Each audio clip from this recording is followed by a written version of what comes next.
Today, we're talking all about 2026. Yes, setting up a journey of performance for yourself across the whole year. We're not going to wait for New Year, New You. We need to get going now, before the holidays. We decided to bring this very inspirational and actionable podcast show to you early to make sure that you're setting up the journey of success. When you listen today, you might be inspired, maybe to further the conversation, to continue to explore how we at Purple Patch might help you. Feel free to reach out for a complementary needs assessment. We want to understand your goals, your situation, perhaps some of your challenges, so we can offer advice. And if a part of that advice is that you end up becoming a part of the Purple Patch family and team, well, that's great as well. We'll help you get on the right program for you. All you need to do is reach out to info@purplepatchfitness.com.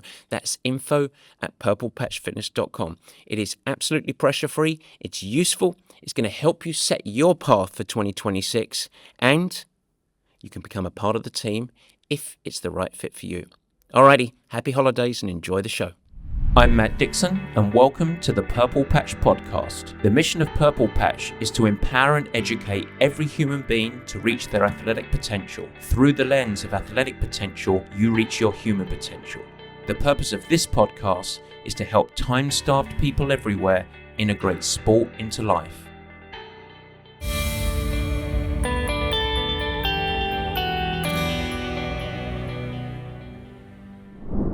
And welcome to the Purple Patch Podcast. As ever, your host Matt Dixon, and welcome to the New Year's special, which we're releasing before the new year.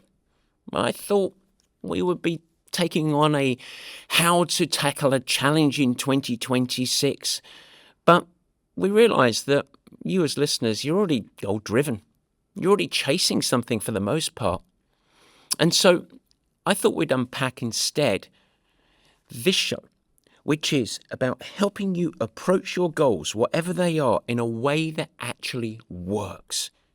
Not just to feel more productive, but to make very, very real, lasting progress without adding any more pressure or stress. This is an important time. In fact, it's a wonderful time to pause, zoom out, reset your lens before charging into 2026. And so we decided, let's bring this episode forward. Let's not wait until there's the noise of New Year, New You.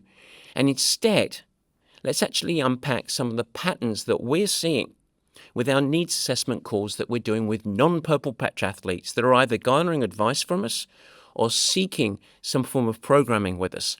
We've seen a lot of repeated patterns, and there's a lot of challenge out there, a lot of struggle, a lot of lack of direction.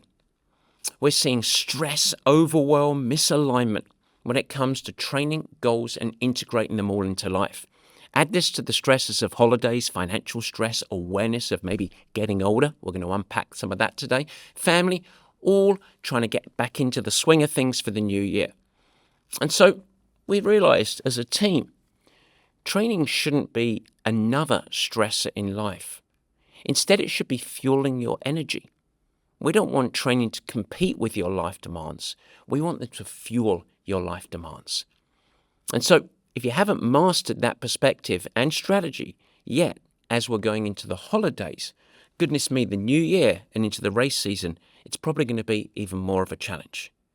And so we thought if we can nail down this now, and then you're going to be set up for success when you set the path to the progress and have a smashing 2026.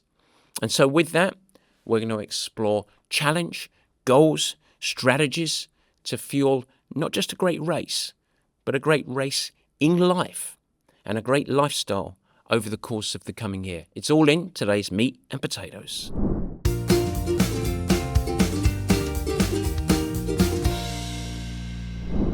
Yes, it is the meat and potatoes, and I've got a recommendation for you. As we look ahead to 2026, a big year of high performance. Let's set the stage here. What I want you to do is avoid just chasing a specific event. Goals are great. Events set the tone, the pathway, the compass. But that's not what success is. I encourage you, as we lead into the end of this year, to view 2026 as a progression, a journey over the course of all 12 months of the calendar. so that we can sit, hopefully hand in hand, and look back at 2026 in the rearview mirror and say, that is the success that I was looking for. A year of journey, a year of high performance.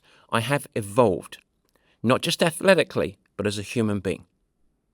Now, in order to facilitate that, we need to make some smart decisions in your training journey. We need to try and reduce some of the stress, some of the missteps that come from, goodness me, I've got so much to do, panic response. We consistently see that when we set up the lens before we get going, as we have the opportunity to do today, we enable athletes to avoid some of the biggest traps as it relates to performance decline and corrosion. In fact, I'm going to highlight one of them right now. The trap of chasing weekly miles or hours. For time-starved, very busy athletes, trying to accumulate a set number of hours just doesn't work. I also want you today, as we go through, to make a commitment to yourself, not just to view the lens of 2026 being smart, to being a journey rather than just chasing an event. I also want to encourage you to set the lens of 2026 becoming a smarter athlete. Now, when you say a smarter approach to performance, the first thing that everyone assumes I'm saying is less is more. But that's not. In fact, one of my least favorite performance sayings is less is more, because it's not. More is more. The key is that what I'm saying here is I want you to get the most out of what you have. And so what you can truly and pragmatically commit to your training and performance journey, maximize it. I always like to talk about busy people having an optimization challenge. As we hold hands and look forward in 2026, that's what I want you to embrace. A smarter approach where you optimize the reality of your situation. Get the most out of it. And that depends and evolves over the course of the year. It means that you've got to be intentional about your training, that you've got to throttle on and be really aggressive when appropriate. And you've got to enable a thread of consistency, the magic word of performance. And so when I talk about the lens of being smarter, it's not about going easier. It's not about doing less. It's about committing. That word's important, committing to training appropriately, aggressively when suitable, and intentionally when it is right for you. And that's what I hope to unpack and help you with today a little bit. Structure is ironically not a cage, but an unlock. And starting now, I believe, is really, really important for you. Thirdly, the third big mindset that we want to tackle together is understanding what normal should feel like. This is really important. As you set up your very lofty goals and your challenges over the course of the coming year, realize that normal is not supposed to be fatigue.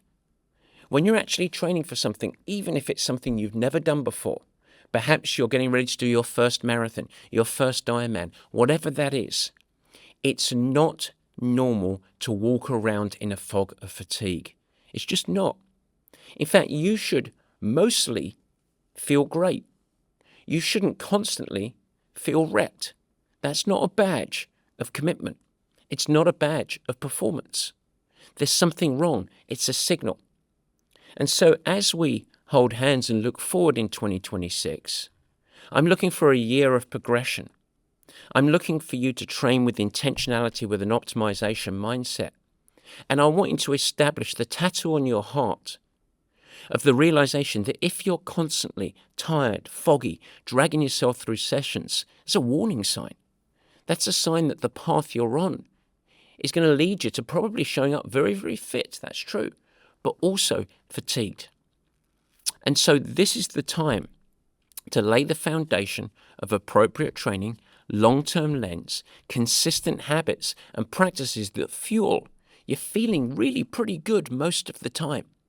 And if we can do that, and then the chasing of the goals, the desire and the anchor point to do something special for yourself, it's a reality. It's additive. It fuels a bigger life. It should feel engaging, empowering and energizing. That's what we're looking to get done. My analogy for this is always to take it into the business world, the professional world, and just imagine you're really ambitious, you're hardworking, you show up every day, but you're a part of a team or a company that's, committed, but it has no culture. It has no support systems. It's just asking for more every single day. It's pretty draining, yeah? But now imagine if you bring the same work ethic, the same ambition, the same desire, the same commitment, but you're a part of a thriving team that's got a very clear vision, clarity of role, also systems in place to enable you to rejuvenate physically and mentally so that you can bring your best every single day. You work just as hard. It's not easy. Nothing that's worthwhile is easy. But your effort leads to results. You're not overwhelmed, you're productive. This doesn't make the journey easier, but it makes it full of positive results. In many ways, that's what we're looking to build, and that's what you're looking to build for yourself as you approach a 2026 year of sport. And it starts today, not in January. I mentioned at the top of the show that we'd had a lot of needs assessment calls lately, and we started to see regular patterns, real athletes showing up, looking for advice, trying to chart their journey, but with very, very similar repeated frustrations. And so I thought what might be helpful here is to dig in to some of the most common challenges that we've seen, very real athletes that we've been speaking to. And my hope is as we go through these examples, you might actually see yourself, or at least a part of yourself, in some of these case studies, all under the umbrella of high performance challenge and, most importantly, potential. I've got 3 to go through, and I want you to see which one resonates with you, as well as understanding their key strategies so that they can fuel their 2026 success. The first one, and this is perhaps the most common, is what we might label the overwhelmed athlete. We've seen a ton of these lately, especially as we start to creep into the holiday chaos that's combined with a lot of the uncertainty in the world, job stress, different personal challenges that many people, all of us face to one degree or another. Life is, quite simply, pretty chaotic, pretty stressful. We are going through, as a society, big change right at the moment. And what's happened to a lot of these athletes that we're talking to is their training has become a little bit of a competitor to the rest of their life. And in so doing, has actually turned their back on structure. Training has become very, very consistent.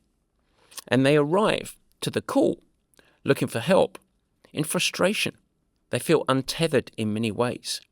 What's happened as life has amplified and stresses have built up over the course of the end of the year with no events to train for, the first thing to go has been the training plan. These athletes, understandably, by the way, I have massive amount of empathy. These athletes feel like structured training was adding stress. It was actually competing with and cutting into the really precious time and energy that they're trying to dole out to family, to work, and to planning for the future. And that's understandable. But unfortunately, that really, in many ways, intuitive action to say, goodness me, I just don't have time to have consistent exercise, to think so much about how I eat, to prioritize my sleep and all of the other supporting habits that we talk about in the show so much. I don't have time for that. Instead, I'm going to give my energy to my work, to my family, to my friends, to my future. Those are the non-negotiables. That's where I need to place my focus. But interestingly, that approach, while it sounds smart, is full of unintended consequences. Because the lack of framework, the lack of structure, is a little bit like being in a tent in a storm and you taking all of the pegs out and hoping for a good success. As humans, we tend to thrive in good structure. And training can be that great structure. Its anchor points, its predictability. And so if life is chaotic and full of change and full of competing demands, we tend to only amplify the chaos if we remove the thing that is working as the backbone of structure. And it happens no matter how busy we are, no matter how many competing demands. And what starts to occur over time, the first week, you feel a bit more freedom, you got more time. Pretty soon that time is just filled in with more chaos. And over time, people start to feel, and these are patterns that we're hearing, confusion, guilt, a lack of progress, a lack of control. And that's not a great feeling. That's not high performance. And so with that, structure is really important. A framework can be really helpful. But on the other end of the scale, what we understand is that it doesn't mean that you should still be religiously anchored into a very, very rigid training program that's similar to something that you will be doing in the middle of your race season. And in fact, you shouldn't just rigidly stick with any plan, because it's also a truth on the other end of the scale that the wrong type of plan can be the big competition, can add to stress.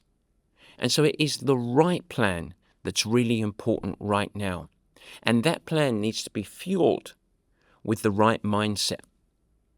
If we start to see, if you feel like you're the overwhelmed athlete right now, a new approach to your training, where you're not just looking to get fitter, faster, stronger, more powerful, and instead looking at your plan and building a relationship to say, this is a structure for me where I can give myself every single day, whether I've got 20 minutes, whether I've got 2 hours, give myself, and I'll say it in my English way, a little bit of me time. In other words, exclusively for myself to refill my own cup, recharge my battery. Yeah, you can do that. A moment of control, of rhythm every single day amidst all the unpredictable chaos and challenge out there, but something that can enable me to fill my soul, fill my physiological resilience, to ensure that I have an even keel on the day, to reduce stress. That's a very different type of plan. It's also a plan that can be way less rigid in structure. It's one that can adapt to life demands. But it's there not just to drive better racing goals, but instead help you show up better every single day, be better equipped to manage all of those demands and uncertainty. And it doesn't have to take 10 hours a week of training to succeed in this. It's really key. Look, at the moment, I'm coaching several people that are in exactly this situation. Turbulent uncertainty with huge competing demands. And if I go back, as I did, to these athletes and look at their training peaks over the last weeks, you've got some weeks where they're doing 3 to 4 hours. Other weeks that they've managed to get in 10 hours. And it's up and down. And that's okay. That's really okay right now. Because at the heart of any given week, whether they're doing 3 or 4 hours, whether they're getting in 10, what they've got as the bedrock is the key specific sessions that are really important at the moment. Typically strength, number one, but also a couple of key sessions that we identify that they can move over the course of the week. And it's very, very flexible. And it's really empowering to have this structure. We also, in those programs, whether you're doing 3-4 hours a week, whether you're doing 10 hours a week, having sessions that are specifically designed to be quite low on structure, low on physiological stress, and instead refill your battery physiologically and cognitively. These are soul-filling sessions, play, but they are incredibly healthy, and they are processors and cannibalizers of stress accumulation, and it's huge. And when we have got athletes to go through this journey with a very dynamic mindset, it shifts from overwhelm to very chaotic, very challenged, hard, but in control. And sometimes that's a part of life. It becomes the tent peg in the storm. It holds the tent down. And as things emerge, there's plenty of time to rebuild from a solid platform as life does settle down, we move into the new year and you start to become race specific and driven. And so this is an incredibly empowering and important aspect. If you're feeling overwhelmed right now, it's ironically, and I want you to remember this, if you're feeling overwhelmed, now is the time to lean in. Now is the time to build structure. It's flexible, it's dynamic, it's responsive, but it's a bedrock of control and capacity building. Really, really key. The second archetype of an athlete, we are getting a lot of conversations right now around what we might label the rigid athlete. Someone that leans a little bit more type A, the personality that is a box checker, follows the plan no matter what happens. This is the plan. This is what coach gave me. I've got to do this program. If I don't, I'm going to be a failure. And on. We all know it. They tend to be slightly engineer-brained, metrics-focused, performance-obsessed, even when there's not a big race coming up. This is a pretty harmful mindset as it comes to this part of the year. These are athletes that quite often, and many of the conversations we're having, have emerged from the 2025 season with a bit of frustration. Maybe they've been dissatisfied with their performance or think that they've underperformed, something along those lines. They're probably navigating through a little element of injury or feeling flat, going into races, fog and fatigue, maybe a little bit of burnout, whatever it might be. But there is a belief pervasive when we start these conversations that the way for them to navigate out of this is double down on commitment. The training plan is going to be the solution, no matter what else is happening. I'm frustrated. I didn't get the results. So it's time to go full throttle. And the time is now.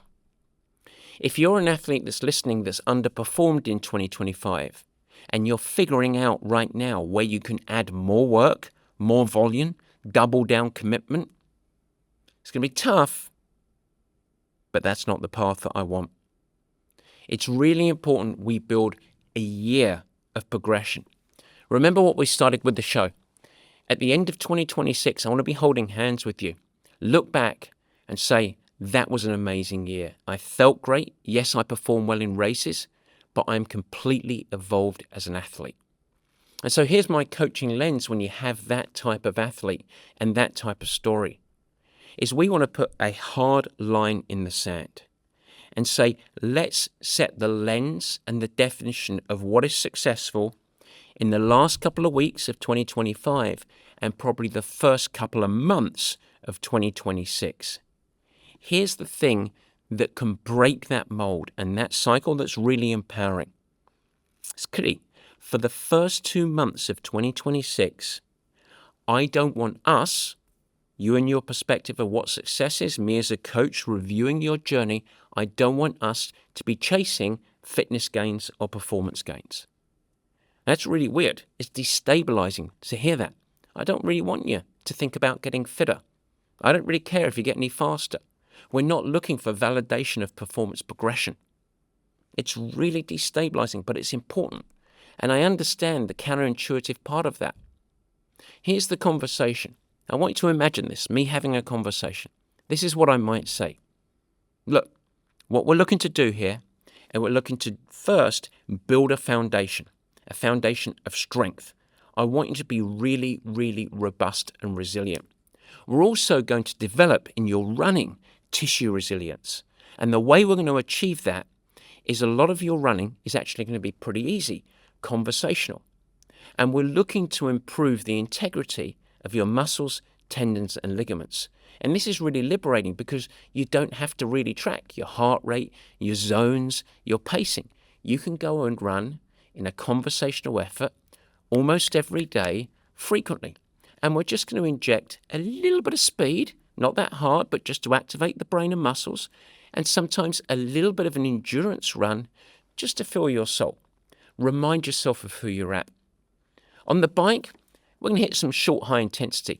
I want to develop the size of your physiological engine. And the way to do that is by going short, very frequent, high intensity. Some might label it VO2 max type sessions, because that's going to raise your ceiling. And when we do return to the very specific endurance and resilience building work in the spring, your body's going to be primed to get more out of those sessions. So that's the one super high intensity. And in swimming, yep, you're a triathlete, we've got to do it.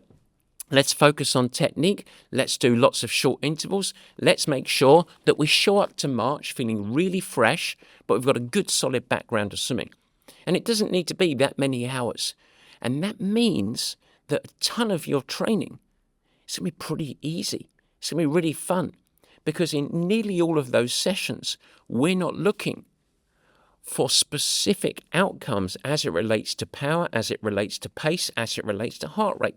So you can track it if you want, but in the session, you don't need to be shackled by it.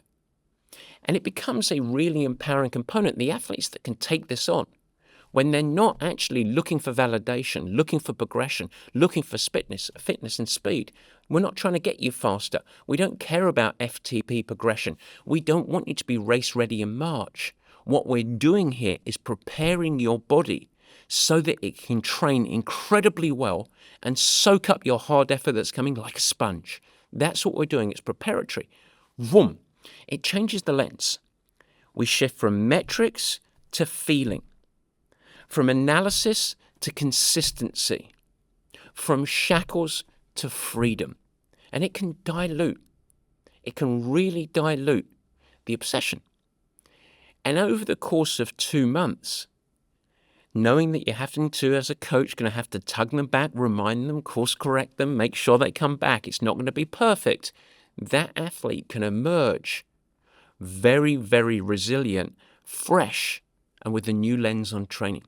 So this is the great time. If you're feeling like you want to make up for an underperforming 2025, now's the time to do it, but do it the right way. The final type of athlete that we've had a lot of conversations around is what we would label the mature athlete. It's been really, really common. Big goals, plenty of ambition. I'm not done on my journey yet. I want to get faster. I want to enjoy the sport, but I'm getting frustrated. I'm getting down on myself. I'm getting slower. 55, I'm not the same anymore. It takes me longer to recover. All of those conversations. The most common challenge that we see when we start trying to help these types of athletes is the same technique and strategies and type of training program that they leveraged for themselves 10 years ago are being utilized now that they're more mature in age. There needs to be an evolution in approach. There needs to be more thoughtful planning and a little bit of intention of understanding the reality of who they are. In fact, if you are a mature athlete, that no matter what your wisdom and experience, what might have worked for you 10 years ago is probably not the same stimulus that's going to get you to your results now. So this is the key here, is we don't try and help a mature athlete by preventing decline. I hate that mindset. You don't need to think about yourself as just going through the inevitable journey of slowing down. Chase performance. Be ambitious. Go get faster. The key, though, is we just need to shift the approach. We need to adapt the plan to actually link it with the inevitable shifts in physiology that are occurring. You just got to adapt. That's all it is. Because look, there is an unescapable truth. We do have a decline in muscle elasticity, of power potential, of strength, even a decline in mobility. And so that requires a different approach. We need to combat these realities and drive progression in a refreshed way. And guess what? This is really possible. We do it every single year, and it's why we've got so many athletes that are still getting faster into their late 50s and early 60s, despite being 20 years in the sport. We've got lots of case studies that we can talk about this. This is incredibly common.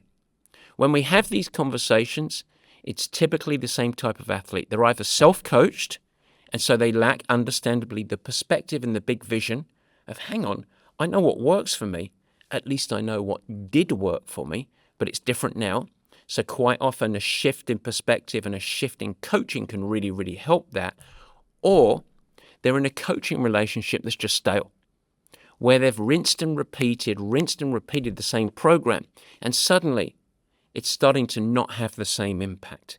That's where a shift can be really, really positive. These three examples are incredibly common. They're also really understandable, because the truth is, to build performance progression, particularly amidst a really busy life, it's not that easy. And it can be frustrating, but there is a solution for every case. So I want to finish the show just with a little bit of a lens. Let's talk about 2026, and let's break it. Let's shift from mindset to action a little bit. Because the biggest trap for athletes in the new year, planning all the different types of things that you guys will be doing, is not taking action fast enough. So hopefully this section will help. We're going to take a moment to walk you through building your own action plan, based on some of the very questions that we're getting when we talk to athletes as they start to plan their 2026. The first, as I suggested, is it's very, very important that we begin with the end in mind. What do you really want to accomplish in 2026? And be honest with yourself, be authentic. Why are you doing this? Think beyond just your A race. We've got a lot of athletes that have registered for Ironman California. That's great. We're going to take a big team there and it will be fun. But that's not your why. That's your goal. That's your target. What's your why? When we are hand in hand at the end of 2026, how will you know that you'll be able to look across at me and say, we were successful this year. I got what I wanted to get out of this year. There are going to be moments that your motivation is going to go up and down. And there's a big goal a long way away. Define what's driving you. That's number one. Number two is now shrink your focus. Think about Q1. This is an incredibly important phase of training. I always talk about off-season as being the most empowering and important phase and a catalyst for performance progression. It's true. Q1, so January, February, March, is it's the brother and sister. It's still off-season for, at least in mindset, for me, it's still preparatory. And then we bleed into, as we shift into the second half of the quarter, a little bit more of the resilience, speed, power, threshold type work for most of athletes. It's always a really important phase of training to get one, Q1. So you know what success is in the big picture, vroom. What are the actions and behaviors that I need to put in place in the first quarter, 12-week program that's digestible, actionable, and understandable? Very, very clear. That's your next step in the progress. And that's really key. Because my job over the course of the first quarter is not to prove to myself how many hours a week I can handle. Instead, what it is, it's about developing a really sustainable rhythm.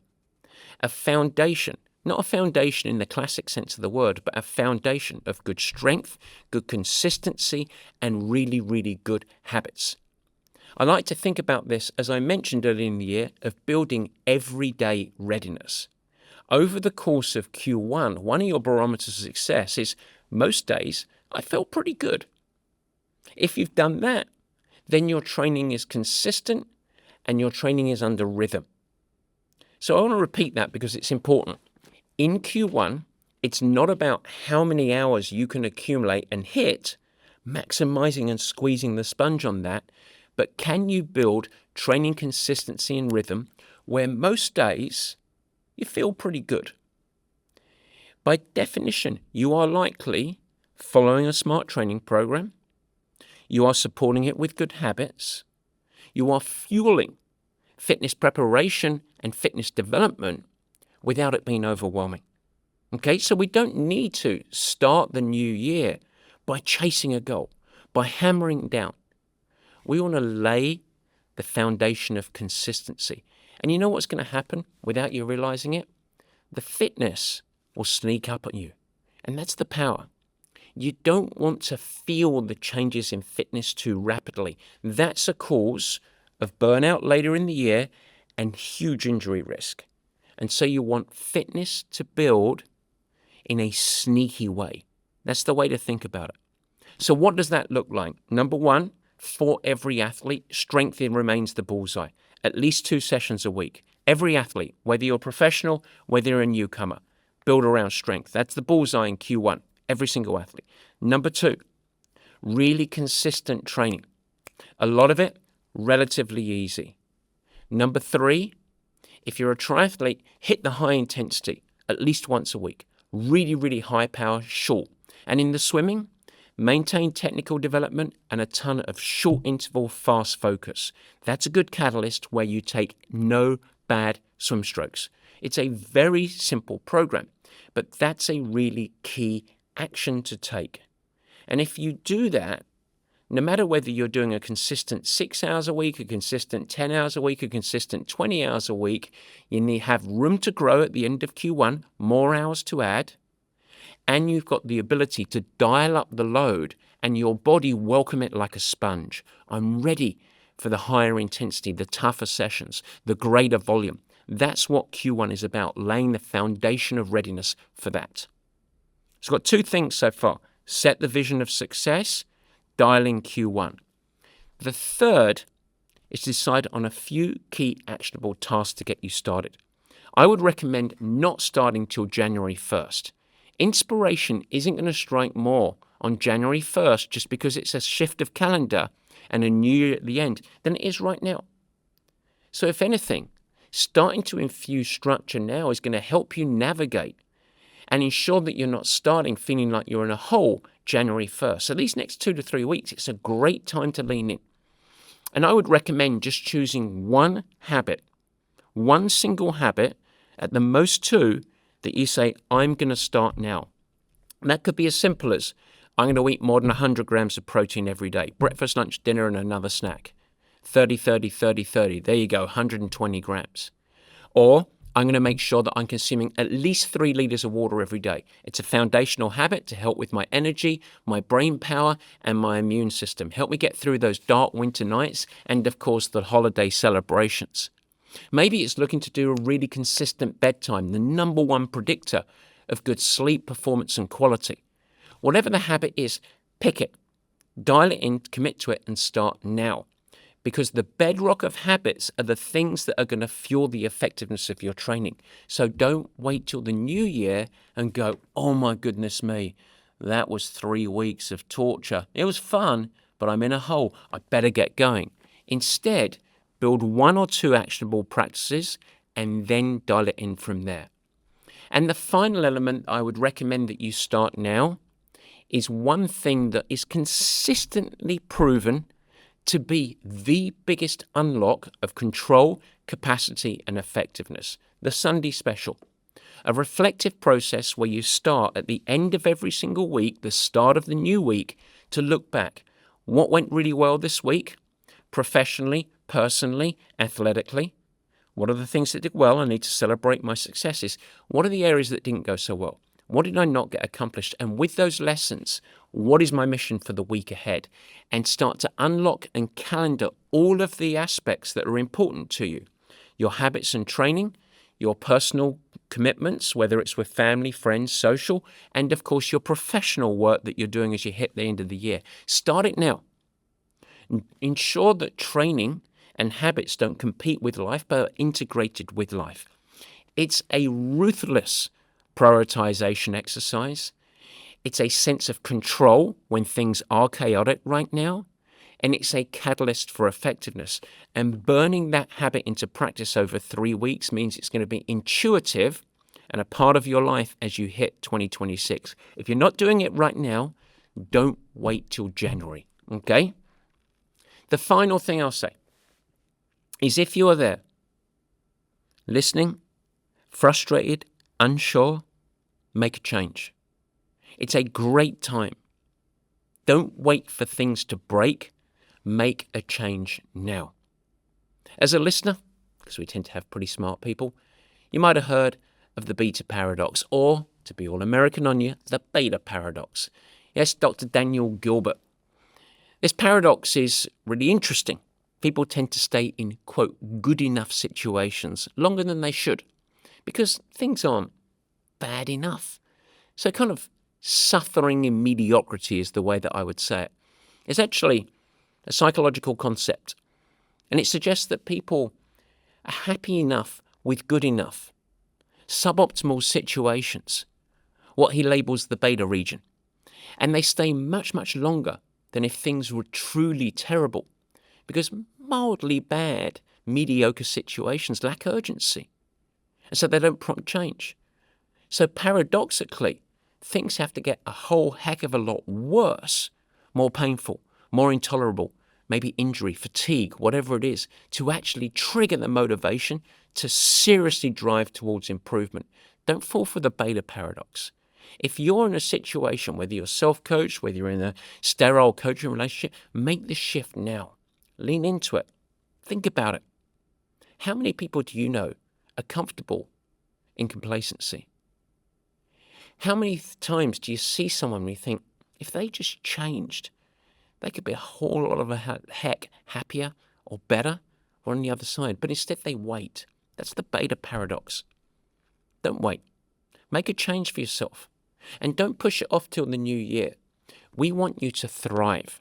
Whatever shifts need to occur, make those shifts now. It's empowering. Because we want you to be hand in hand at the end of 2026, thriving, successful. And so if you're unhappy, make that shift. Of course, as ever, if you did hear yourself, reach out for a needs assessment.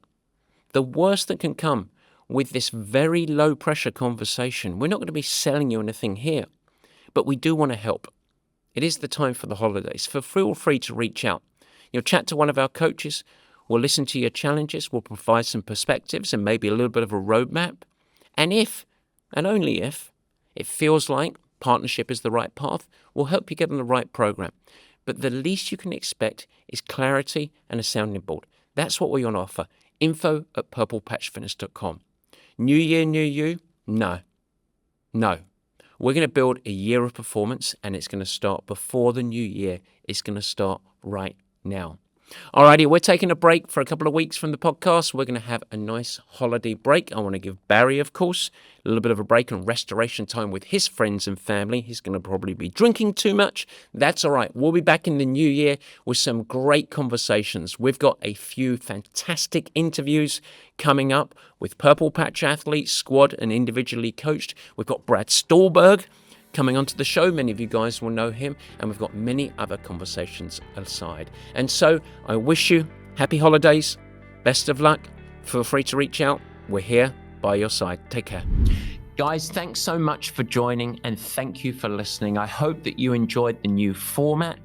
You can never miss an episode by simply subscribing. Head to the Purple Patch channel of YouTube, and you will find it there and you could subscribe. Of course, I'd like to ask you, if you will subscribe, also share it with your friends, and it's really helpful if you leave a nice positive review in the comments. Now, any questions that you have, let me know. Feel free to add a comment and I will try my best to respond and support you on your performance journey. And in fact, as we commence this video podcast experience, if you have any feedback at all, as mentioned earlier in the show, we would love your help in helping us to improve. Simply email us at info@purplepatchfitness.com or leave it in the comments of the show at the Purple Patch page, and we will get you dialed in. We'd love constructive feedback. We are in a growth mindset, as we like to call it. And so feel free to share with your friends. But as I said, let's build this together. Let's make it something special. It's really fun. We're really trying hard to make it a special experience, and we want to welcome you into the Purple Patch community. With that, I hope you have a great week. Stay healthy, have fun, keep smiling, doing whatever you do. Take care.